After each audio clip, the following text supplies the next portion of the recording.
up, guys? Welcome back to another episode of the Iron Obsession Podcast. Today's episode, as always, is brought to you by Action Sledge Supplements, Flavor Gang, and XXL Explosive Fibers Clothing. The link to all of those are in the description below. Today, I have Ty Bender, the Notebook Guy, joining us. How are you doing, man? I'm good. How are you? I'm doing great. And by I'm doing great, I mean I'm coming off of a low day, my least favorite day of the week, Friday. That's always fun. Yeah, so like you probably know, I run a gym with my dad. I'm only training 4 days a week right now, and on Fridays I got to be surrounded by the gym, surrounded by the weights, and not train. So it's like a crackhead being surrounded by crack, and they don't get to snort it. So. But I'm doing great. I've said it 100 times. It's like, man, when the worst thing I have going on in prep, the hardest thing is not being able to work out one day a week. That's a fucking seamless prep. So overall, I'm doing really good. Good. But today I just wanted to kind of pick your brain a little bit on bodybuilding. So you just recently made a switch to Team Perch, Team Premier Physiques. So you're in the middle of a rebound right now. I just kind of wanted to figure out where you're at with that, how that's going, and what the experience has been like for you so far. Yeah, dude. I mean, I cannot say enough good things about Joe. It's pretty crazy. I mean, I know Joe's got some things going on in his own personal life right now that he's getting ready for. And it's like still crazy. He's having me check in like every 2 to 3 days. I start work at 6 a.m. So when I take check-ins, I send them to Joe usually between like 5 and like 5:15, and like he gets back to me within like half an hour. If he needs to make an update, it's done within like 5 minutes. But it's been. I have a story on that. So I kind of have like my daily routine. It's the exact same every day, right? Yeah. I wake up. I go do my stomach vacuums, and then I do my posing for him if it's check-in day, right? And then I start getting out like my fasted fat burners and stuff to take for the day. Every time I send him my check-ins, I have just enough time to get all the pills set up. Right before I go to get my peptides set up to pin, never fails. He always responds. So it's like, man, I better wait to pin this peptide because I'm gonna get a text back from Joe. Yeah, you might be getting a change or no cardio for the day or something like that. Yeah. He's the best. Yeah, dude. I mean, I've been extremely impressed. It's been kind of crazy. This is like day 17 of the rebound for us. So, when he first sent me the diet, it was pretty aggressive compared to like what my training days were at the end of the diet I was doing. And me personally, I was like, oh man, like I want to eat, but I think I'm going to get fat eating this much food right away. So what is that? You say it's aggressive. What does that look like exactly? Because I'm sure everybody would love to know. Yeah. I know like my baseline training days, towards the end of my diet, it was like 265 carb. And then my rest days were like 170 carb. I was doing like an hour of fasted cardio in the morning. I do my cardio intensity by heart rate. So it was like an hour between 135 and 145 beats per minute. Okay. So it's I get after it, but no, I was like, so I didn't really, when like Joe sends me the sheets, it doesn't have like all the macros. So I didn't really count it out. I mean, I kind of had a rough estimate. I think we started right around like 750 carbs. Okay. And so we hit it hard right out of the gate. And Joe, and then like when I first told Joe, I was like, Joe, like I'm fully confident in your plan. But I was like, if I start to get fat, like, dude, I need you to tell me. Like, I was like, you got to tell me. And he's like, this isn't my first rodeo with rebounds. He's like, because I told him before we started that like I promise I won't waste his time. Like I'm super adherent. Like I'm not a cheat meal guy. Like stuff like that. And he's like, if you're adherent as you say you are, he's like, I promise you're not going to get fat. And I was like, okay. And so my weight shot up.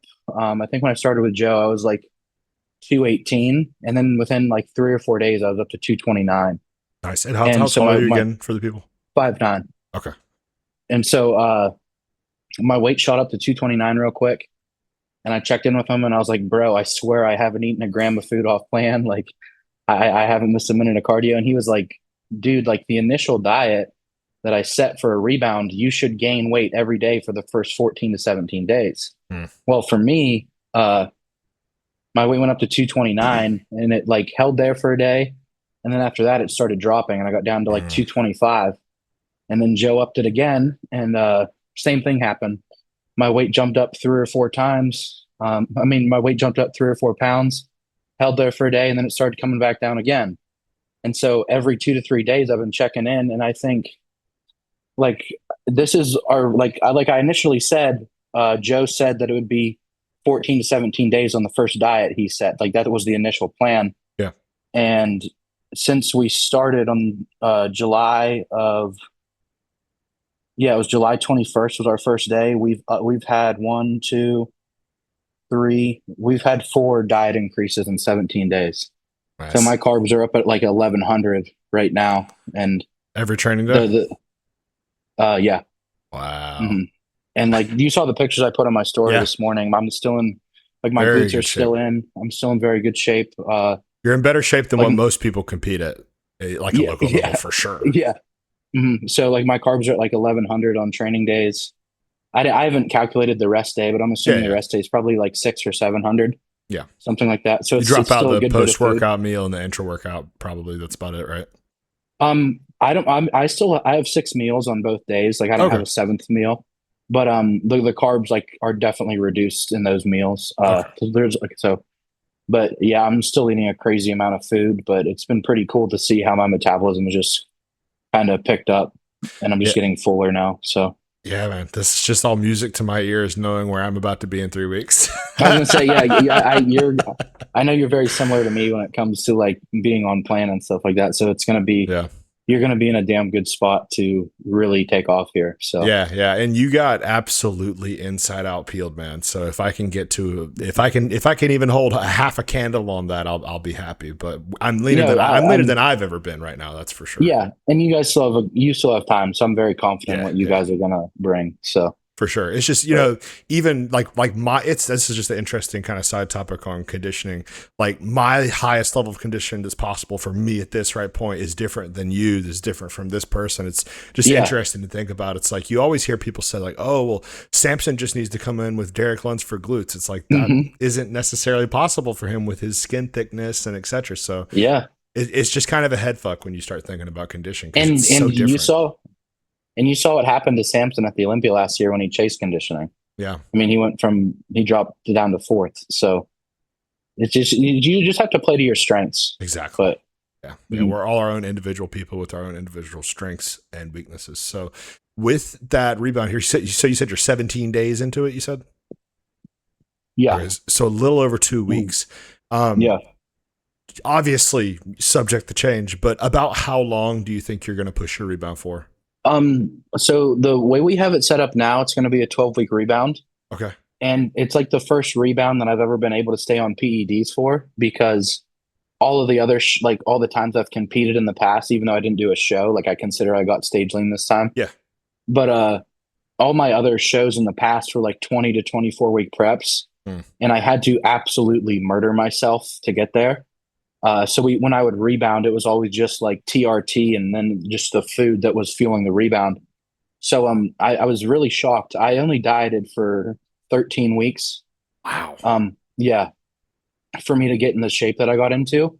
And I remember you So talking about in the past about how like, getting to that true level of peeled was a new thing for you too, right? yeah, So I'm really absolutely. surprised to hear 13 weeks was what it took. That's impressive. Yeah, I was very very surprised by that. So it's like I've started my first week on cycle was the first week of the diet. So I'd only been on cycle for 13 weeks. Ah, So yeah, so I was still pretty fresh coming into this rebound when it comes to drug wise. But Joe lowered my drugs probably by like 30%, okay. I'd say. He's like, I know we can still stay on cycle because it hasn't Yeah. been that long, but he's like, you're so lean. I think if we drop some of these, like you're still gonna have a crazy rebound and it won't be as Yeah. toxic on your body. Do you mind talking So about like specific numbers there? Because I know that's all we're going to get asked about in the comment section if you no don't. man, yeah. My test was at like 1200. We pulled it back to 1,000. Okay. My mass was at 1,000. We pulled that down to 350. EQ was at 600. Pulled that down to 300, and then my trend was at like 30 a day, and we've left that where that's like the only thing that has stayed. I'm still on trend right now because I didn't run it for the full 13 weeks of the diet. It was only the last couple weeks. Right. But I know Joe, I think plans on running it for like 4 to 5 weeks and then switching to NPP. Did you do any But orals towards the end there, or no? Since it wasn't a dedicated show, it was but just yeah, a no, like the last like 2 or 3 weeks, I did Halo and some Winstraw, but those okay. have been completely cut out. So Okay. Yeah. Yeah. I mm, mean, that's nothing wild by any means, and I do believe myself too that on the rebound, because like you were talking about in your past rebounds, I mean, yeah, I'm sure you still made shit ton of progress on TRT and just the yeah, food. So mhm, we obviously want to be on a higher amount of androgens if we can in a rebound, yeah, but higher amount doesn't mean 2-3 grams, right? Like it's just no, it's kind of unnecessary. yeah, I think like 1.5 to 2, and I'm talking like for like even somebody who's enormous, like 1 point, or really 1 to 2, I guess, if you kind of include a more yeah, broader spectrum. mhm, That's really more than enough for almost anybody, and then you can kind of play more so with things like growth hormone and insulin too, because your body's going to be really receptive, and you're going to be in a very, comparable to a full-blown off season, you're going to be in a non-water retentive state, so you can get away yeah. with a bit more. Mhm. So what does that look like for you as far as the growth and insulin goes in? I'm currently on 8 IU's a day growth. And And then was that the same as prep? no, I was doing 6 Okay. uh, during that diet. So I'm doing 8 now. I have Humalog in my pre and post workout meal right now, Okay. and I'm also running INCRALEX Ah, for I take that 100 micrograms bilaterally pre workout right now. very So interesting. I was not yeah, aware of the INCRALEX. yeah, So what has that been like? Because obviously, I say it's rare and that we don't hear about a lot, but honestly, there are a lot of people I've heard take yeah, INCRALEX yeah, lately. So uh, apparently, yeah. the secrets of Machu Picchu are getting out there nowadays. I will say, like, I mean, you've seen some of the pictures I posted, like post workout in the Yeah. past couple of weeks, and like the fullness and roundness and pumps are definitely like the craziest thing. It's like, you know how when like you're in prep, like you can get like a really good pump after like the first or second exercise and then it fades. Hmm. Well, it's like you just stay pumped the entire workout and like even for after. Like it's like I say, like you could hit like say if you did like a shoulder movement at the beginning and then you did like all your presses and flies and then you hit another shoulder movement at the end, like most of the time when you do that movement at the end of the workout, it's not going to get a crazy pump. Yeah. It's like you can come back to that body part and still get like a crazy pump at the end of your work. It's just like whatever you're doing, it's getting ridiculously pumped. Like, Have you ever played around with higher dose Lantus? yes, I have. Hmm. Did you? Because I feel like I get that from higher dose Lantus. Is it how similar to that kind of? Is it, I don't, I mean, so I'm a real big insulin guy. The past off season I did was kind of like Seth helped me out a lot because I wasn't yeah. working with a coach at the time. And Seth's a big insulin guy, but Seth wasn't a Lantus guy Right. because they didn't have Lantus when like he was competing, so he was all Humalog. Hmm. So in the off season, like I've talked to Joe about it too, just to kind of get his thoughts if he think it would be beneficial. But I was doing like Humalog with my first meal of the day Hmm. and my pre and post workout because those were like all of those meals had like 220 to like 250 carbs a piece. Yeah. Might need a Um, little log for yeah, that. and like I'm a very low fat person. Like Yes. that was one thing I liked about handling things on my own these past 2 off seasons. Like the lower I kept my fats, the leaner I stayed, which is the first time I ever like kept my abs in an off season. Yeah. But but my carbs were at like 1250 on training days during this last push. So I was doing like 20, I think I was doing 25 or 30 IUs of Lantus in the morning and at night. Okay. So it was a good bit. And then I was, like I said, I was doing the Humalog with my breakfast because it'd be like 140 carbs from cream of rice, 60 carbs from honey, 20 from fruit. And then I would have some sourdough in there too. And then like pre and post workout, I wouldn't take it with my pre workout meal, but, I would do like 120 grams of carbs from candy corn as Mm. soon as I got to the gym. The old Jay I Cutler would, method. yeah, yeah, I would. Because it was like so easy. They just like melt in your mouth. Like it Yeah. was just, and I enjoyed them. So I do like 120 carbs from candy corn, pin my insulin, and then I'd start my workout. And then I'd have 120 carbs intra, and Mm. then I'd take Humalog again post workout with my post workout meal was like 250 carbs, and then like I said, I'd take Lantus for my last meal. Mm. Um, I haven't tried Traceba or anything like that though. I have some, but we just haven't Haven't needed it. It's not really necessary right now with how sensitive I am to things. Yeah. So with playing around with all those, because obviously you've used a good amount of insulin, this is a completely different feeling with the INCRALEX, or is it like kind of somewhat similar? Or I'm just trying to relate. I will say the pumps are like unlike any. The pumps and fullness are like on another level compared to Okay. insulin. I mean, like, and obviously, like insulin pumps, as long as you're not fat, are really Yeah. good. Now, But I noticed you mentioned like 6 units of growth for the prep and then 8 units of growth. Now, have you ever played around with like 12, 10, 15, like higher growth? no, eight was the highest I got last off season. Okay. I definitely want to talk to Joe about that to see like where he wants to go with it. But that's definitely something I want to try too. Yeah, So it'll be an easy conversation. Don't worry. I know how that'll go. I'm on 12 probably. right now. It'll be an easy conversation. That's what I'm really interested in, because I know like I've heard Joe talk about how like when he makes an aggressive food pull or like ups clen and ups cardio, like he likes to add in like a 2 IUs of growth to like help keep the fullness. So I would love to try that in a diet sometime. That's basically what we've done, man, and it's worked really well. Like, yeah, I don't know if naturally I'm a really round and bubbly guy, but I can tell you, being on 12 units of growth hormone, I'm a lot rounder and bubblier than I should be. So it definitely works. It definitely works. Yeah, I mean, INCRALEX is just, God, you're convincing me to take out a second mortgage on my house, man. I gotta do this shit. Well, dude, that's the thing. It's like when I add it up, it's like I could probably have a pretty nice car if I didn't body build. Yeah, man. Oh, like, I don't even want to think about that. Fuck that. I do not want to think about that. No, I mean, it doesn't matter, because it's not like that's not important to us. But it's like no. It's all just stuff that doesn't even really get accounted for. I mean, like, you manage your finances and everything, but at the end of the day, it takes what it takes. You do what you can to manage it and get everything you can for the best deals. But at the end of the day, it's not just about the drugs. It's not just about the food. It's not just about the gym memberships. It's not just about the supplements behind us. It's about the passion, and it's about this fuels our progress, and our passion is progress. Yes, 100%. Like there's nothing more like rewarding or fulfilling, or like there's nothing you can buy that'll make you feel better than seeing progress in your physique. So. Yes, like the gift that we have of being able to go to bed every night excited and wake up every morning excited just to live the process of bodybuilding and live our lives. That is true passion. There are so many people across the world, more people than not, that don't have that. And that is something that we always should stop and take a second to appreciate. You know, there are people out there who are really struggling. There are people out there who are really hungry, who really cannot afford their next meal.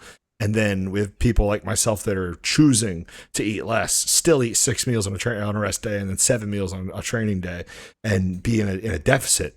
We're not hungry. We're choosing to do this every single day, whether it be, lowering our food in a prep, or whether it be eating to the point that we're uncomfortable in a surplus.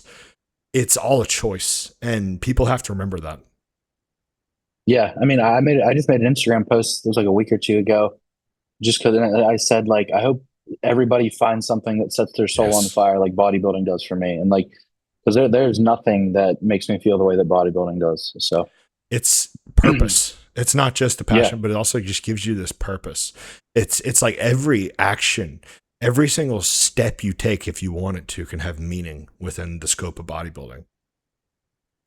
Yeah, dude. I mean, it's just like you said, it's all a privilege. Like, whether you're strategically starving yourself to get in shape, or eating until you want to throw up sometimes to put on size, like it's all a choice. Like, nobody's making you do it. And I think that's something that a lot of people should, like, I see so many people complaining about the process, and it's like, then why are you doing this, dude? Yes. No one is forcing making you do this.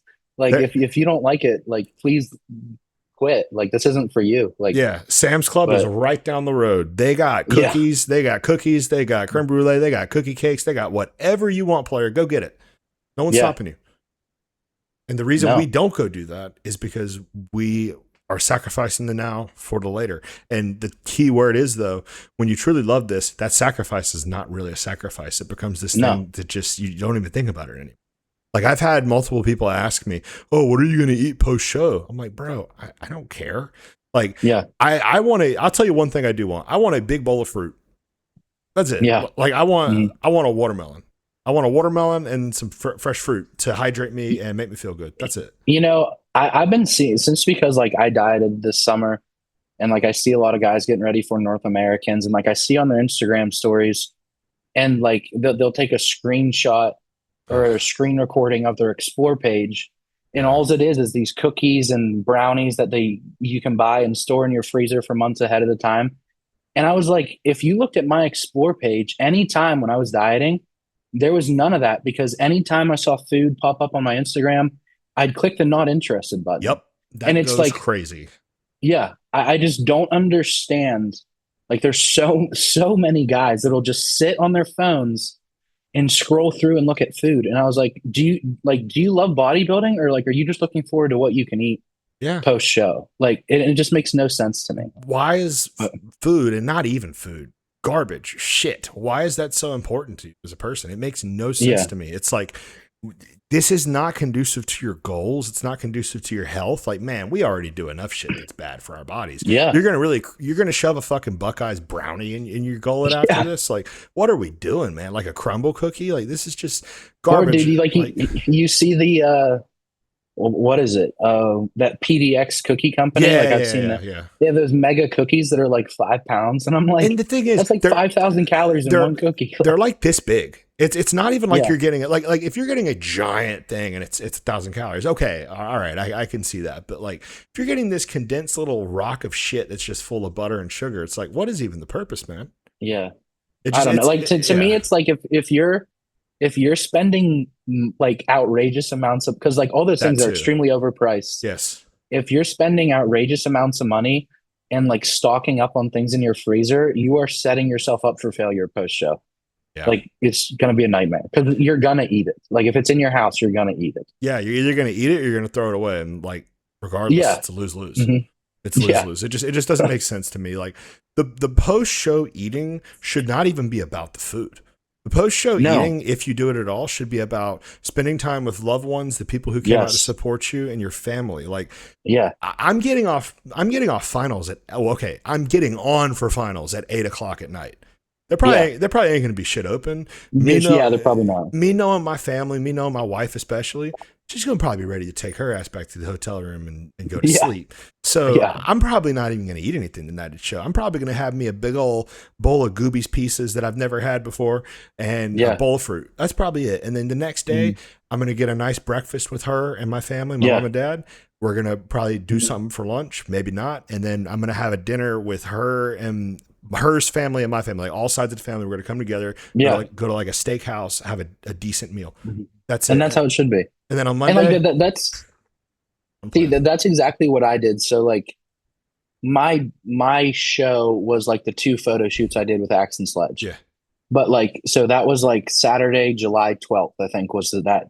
So that's when my diet was like officially over. But I didn't want to like I could have went to Crumble and like all this stuff and like pigged out by myself in my apartment that Saturday night because my diet was over.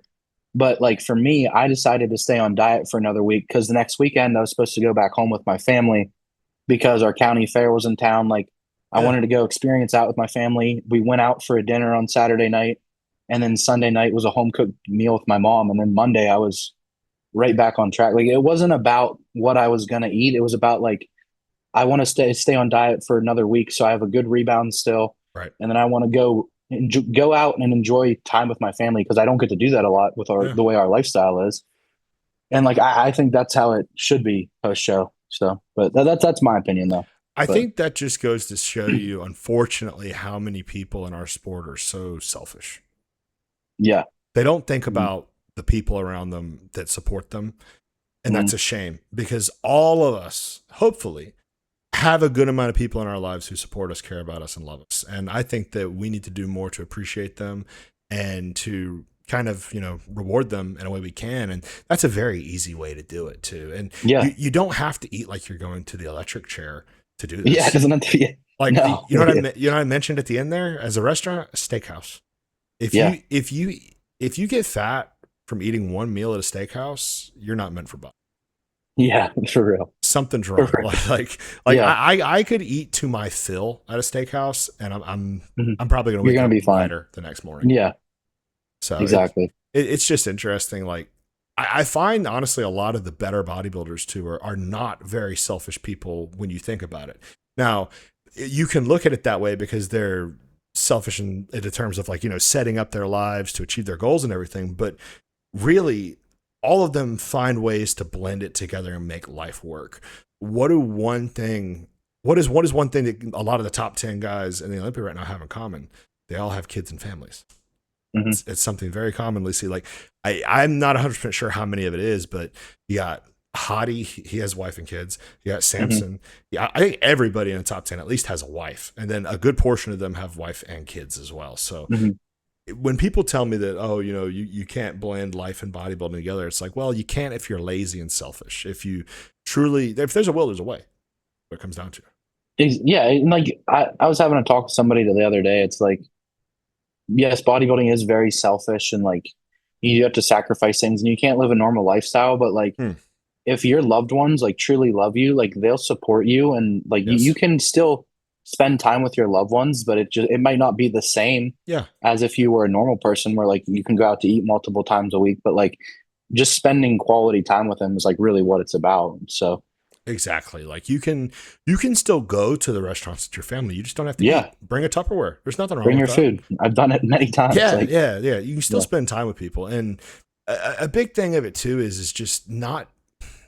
You should be able to do these things and it not be a big deal.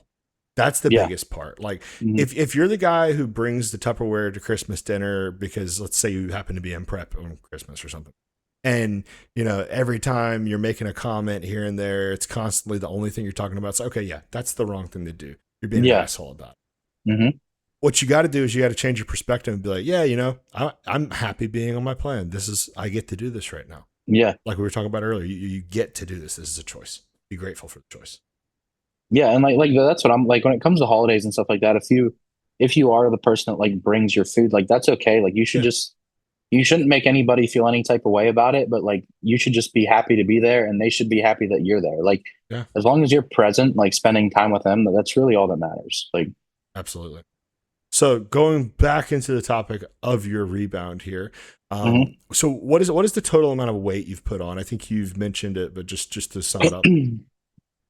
Yeah, I've been floating between like 236 and 240.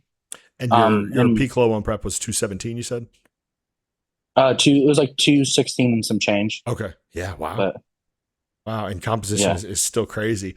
How has perform? Because I know you're still very early into it, so you're probably not like back to crazy progressive overload or anything. But how has performance in the gym been? What does that look like? It's definitely picked up. Like you said, it's not like I'm like setting like all time PRs. But it's like each session gets a little better. The pumps are crazy. I'd say like the most fun thing is like I'm getting that aggression back when I train. I got really run down towards the end of my diet where like I was definitely deep in a hole, like too far in a hole. But because I think my training volume was just a little bit too high towards the end of my diet for where I was at. I didn't taper things down like I should have, but so like training's just getting fun again. And like I'd say that's like the most important thing. It's like I look forward to going to the gym. It's like towards the end of that diet, it was like I was just going off of pure discipline. Like no part of me wanted to train. I was just doing it because like I knew I had to get it done. So on that topic, I've heard you talk about training quite a bit, and you are kind of in that camp of Feroce, Cutler, higher volume training. And I don't train like that anymore, but man, I love to train that way. So I want to talk to you about that. I want to kind of pick your brain on training. If that's going to potentially maybe change a little bit with Joe, I don't know. But first and foremost, I just kind of want you to give the people an outline of at least what you've done in the past, your higher volume training style, split, frequency, sets, rep ranges. We can just kind of start at a body part and kind of work our way through across until we've covered everything. So my first bodybuilding coach ever was Morgan Rice. I don't know if you've ever heard of him. Morgan coached Zach Merkel, who beat Nick Walker at USA's in 2019 when like everyone thought Nick was going to win. That was probably like Morgan's like best male client that he had. So like a lot of people know Morgan through him. But so when I was with Morgan, it was a lot of progressive overload, like top set, back off stuff. And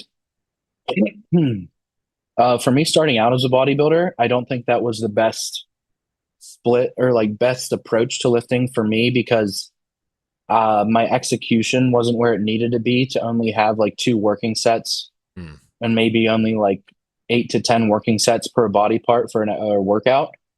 Just because like the execution wasn't there and I couldn't connect with muscles like I needed to. It taught me how to train hard though, that's for Hmm. sure.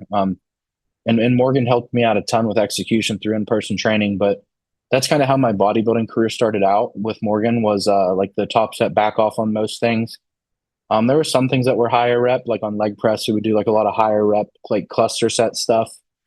But most of the time it was like top set back off for a lot of stuff. And then once I left Morgan and kind of started doing my own thing, like that's when like Seth really had an impact on my career. And he's like, I think you need to try high volume. And then like I Hmm. tried high volume for the first time and my physique just got so much rounder and fuller than it had ever been before. And I've never been like a round or full person, and my shoulders and arms just started getting a lot rounder. Actually, started like I used to have like the most dog shit arms ever until I went to like the higher volume bro split, Hmm. which Seth had a great, like a massive, massive impact on. So Now I've I used to watch so much Seth Feroci content, man. So I may not remember the exact split, but I want to yeah, say isn't it kind of like chest, back, legs off, shoulders, arms off, or something like that? There's just a so variation of it. yeah, no, it was a 5 day bro split, and you Yeah. just kind of move it around to like start with your weakest thing and then go down from there, basically. Okay. Um, so like the first off season I did with Seth, with him helping me out, it was like just a 5 day bro split, but he called it like the prioritization schedule.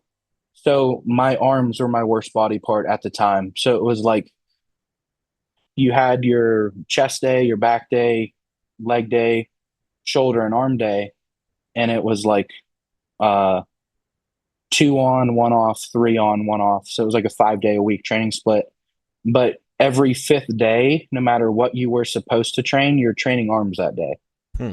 So like every fifth training day, even if you were supposed to train like back or legs, you're going to train arms because it was the fifth training day. So And then would you would just you? hit that body part the next training session. Okay, so I was gonna say you would train Yeah. it with it, or you would just kind of skip it.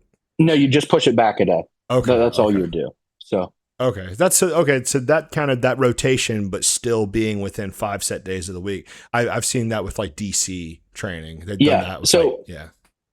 that's what I did for like my first off season push with Seth, where I got up to like 270 for the first time. Um, and then I did a pretty aggressive mini cut down to 240. And then we kind of looked at my training and we kind of switched things up a little bit to my shoulders were progressing a lot faster than my chest. Hmm. And my back, my arms had came up a ton, but my back wasn't progressing as it needed to either.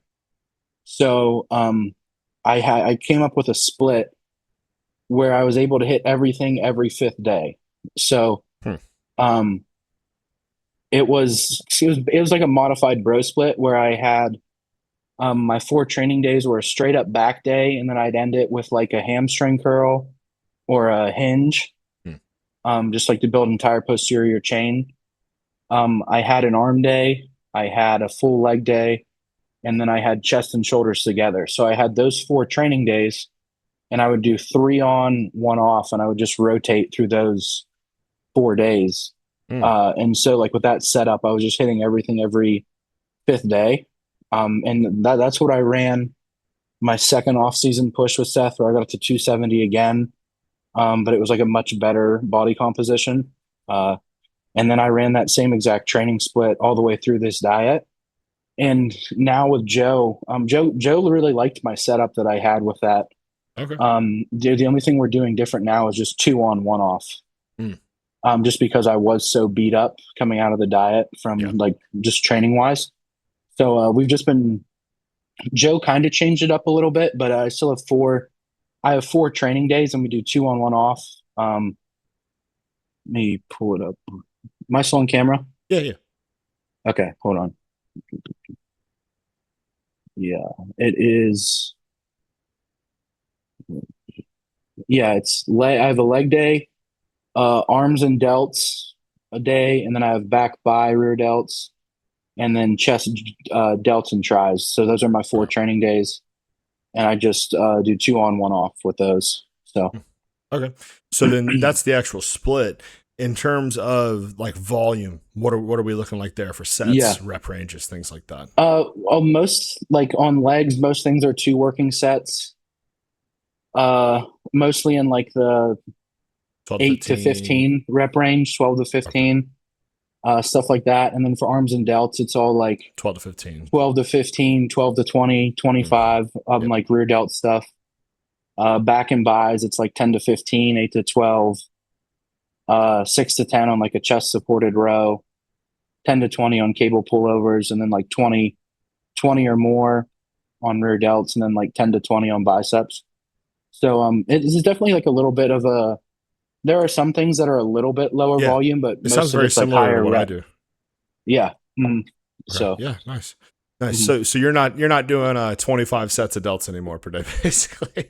No, I used to do my shoulder days when I was doing a bro split were definitely 25 to 30 sets. Yeah. And I that's the thing, dude. I always like I felt this last off season with as much food as I was eating, with as much PEDs as I was on, like I felt like I couldn't do like, to me there was no limit for volume because I'm eating over 1,200 carbs. I'm on two and a Yeah. half grams of gear. Like everything's just clicking. It was just like one of those things where it was like I can't do too much, and the more I Yeah. do, the better I get. So And I think as you continue on, you're only 70 days into it. I think your volume yeah, will go up, especially. I think Joe's big on pushing the volume as the food gets higher too. So like, yeah, if that's mhm, something you express that you can handle, he'll for sure be all for it. And I yeah, myself, I'm definitely wanting to kind of try to push my limits with the volume this rebound and this mhm, off season as well. yeah, I definitely want to see what I can handle because, like you mentioned there, I really do find with the higher volume that roundness and fullness yes, absolutely increases. And it's like, me personally, as my physique grows and matures, I do kind of find myself because you have like these two genotypes, right? Like the yeah, hard, dense, and dry, round, full, and bubbly. I'm hmm, not all the way over on the round, full, and bubbly, but I'm starting to see my physique kind of go a bit more towards that round, full, yeah, and bubbly. That's like what I'm leaning hmm, towards genetically. So I feel like with that, it almost feels like that training style is kind of meant for me to a degree. So I definitely want to try to lean on that a little bit more, at least with some things. For yeah, me, like legs needs to be low volume, but like arms, delts to a degree back, yeah. I will say legs is like the only thing I've never done super high volume with, just because just can't. quads are my best body part, and I've always connected so well with them that I don't know, like with the intensity that we take things to, I don't know how you can do more than 10 working And sets and at most. Like if you're taking them to failure, like that's a lot for quads in one workout. Like, yeah, I mean, the only thing I'd like to really, the only thing I want to try once my food gets higher and I feel a little bit better, I want to go, I love 3 on 1 off. Honestly, I mm, do. That's like the yeah. only thing I'm kind of struggling with right now is the 2 on 1 off. Like I would love to go to 3 on 1 off, but I definitely understand where Joe's coming from You with think it. So you think you're struggling with 2 on 1 off, brother? Try 4 day set split. I, I couldn't do I'm it. fucking I, dying, my man. Like, yeah, oh my god, it's awful. But it's perfect because it works so amazingly. Because, like you said earlier, you were kind of run down towards the end of the prep, and you were like, yeah. some days not Mhm. even excited to train. I'm excited to train every fucking day. Yeah. So there No, is I that. definitely think in a hard diet, like that could be, because like I said, I was doing 3 on 1 off. So like some days I'm training 6 days a week, and it's Yeah. like it's a lot. So, Yeah, but I mean it's amazing if somebody can adhere to it, but like man, if I was this much weaker of a person, I'd be training like 5 days, yeah. not six, but Mhm. 5 days for sure. And in the moment I'm on my rebound, I'm going back to training 5 days a week because Yeah. otherwise I'm Mhm. gonna blow my fucking brains out. But Yeah. besides that, Yeah. Yeah. yeah, No, I get where you're coming I from love for to sure. train, man. I think all of us who are in this for the right reasons, all of us love to train. That's the one thing that Yes. connects That's all the of best us. part. Yeah. And we may train different ways. Some of us may be low volume, high intensity, all of these different things. But we all love to train. And I really do think most everything works so long as you do it intelligently and you don't overdo it. Yeah. And overdo it is like 6 days a week of training. I think that's almost always going to be too much for most of us that do Yeah. actually train hard. Mhm. Um, Have you ever had periods of just training 6 days straight? Like not the occasional. I mean, like every week you were 6 days. Um, I think before I actually got into bodybuilding, I was kind of like just kind of free balling it on my Yeah, own.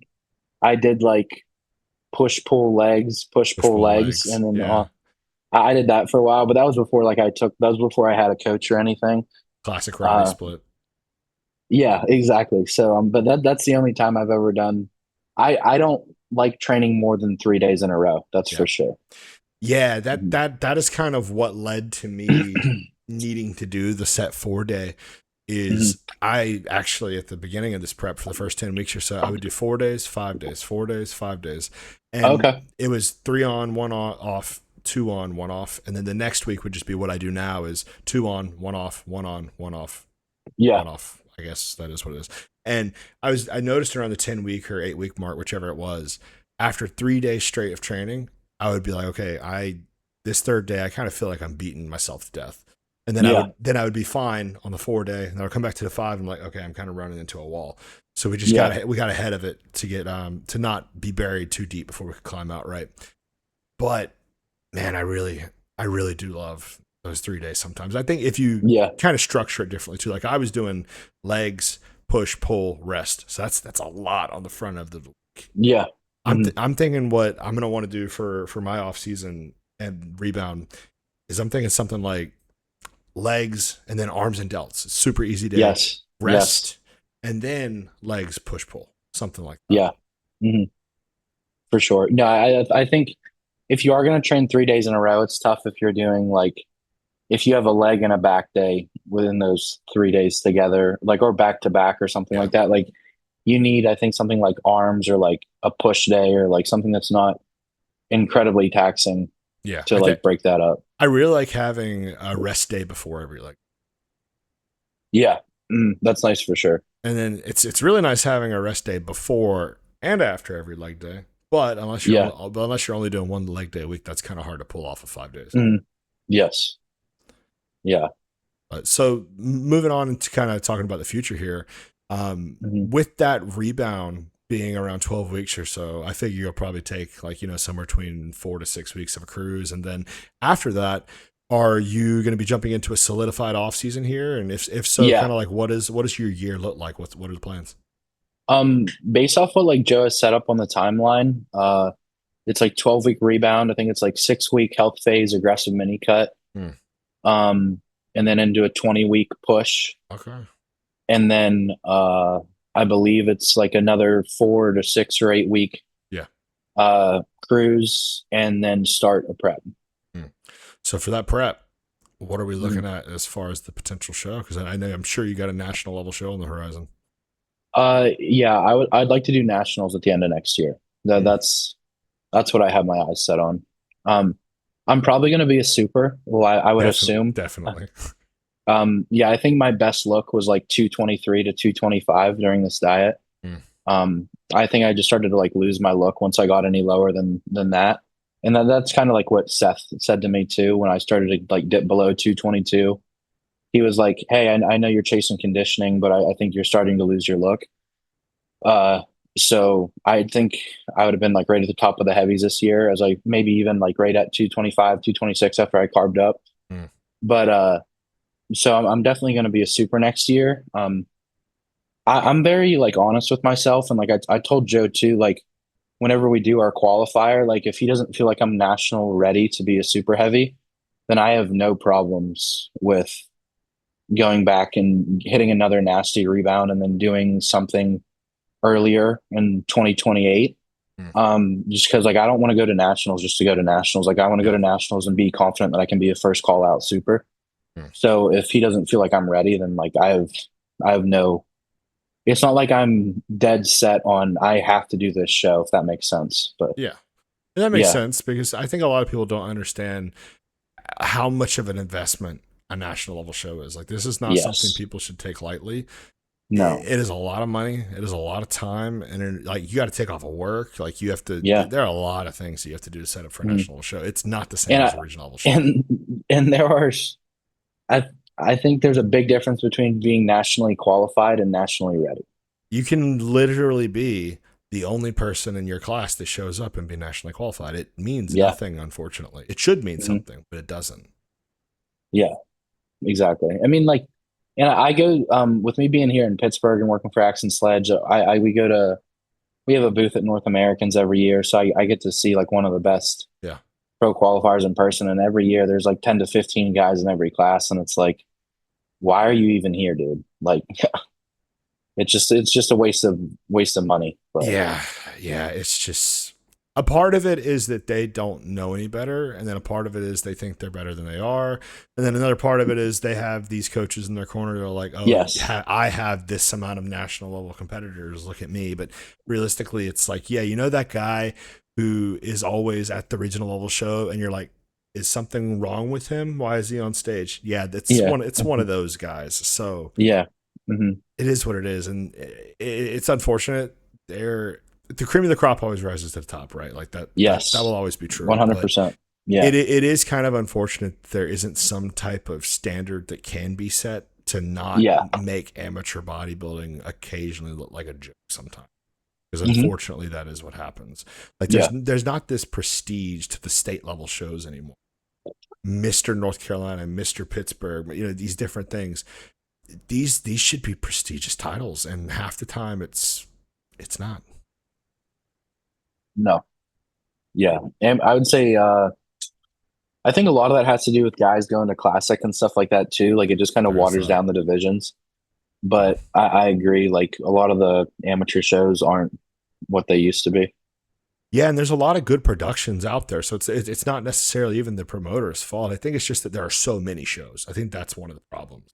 Is it's like you have Yeah, it's like a shotgun blast of the good competitors. It's like yeah, there's one good person here, there's one good person here, there's one good person here. Whereas back in the yeah, day, you only had 3 shows, so it's like, oh, they're all here, here, and hmm here.